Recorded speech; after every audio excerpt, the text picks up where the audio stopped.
Two heat pump units.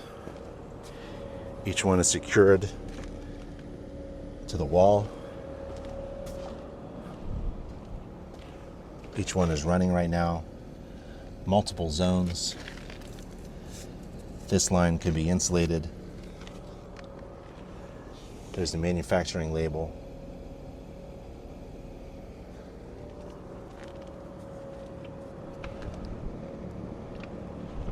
Sounds like it's operating well. There's the manufacturing label of this one with the refrigerant lines, which are worn out. The fins are dirty. They should be cleaned.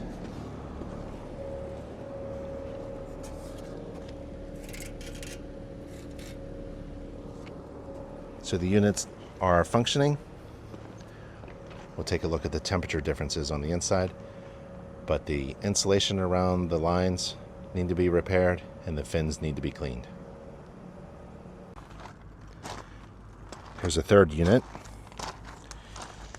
You can see the refrigerant lines need to be insulated, and the lines pass through a conduit that go down into the air handler. It's on a good base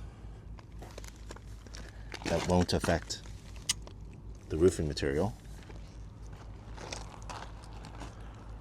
Again, the fins should be cleaned. It hasn't been serviced and cleaned recently. And there's the manufacturing label.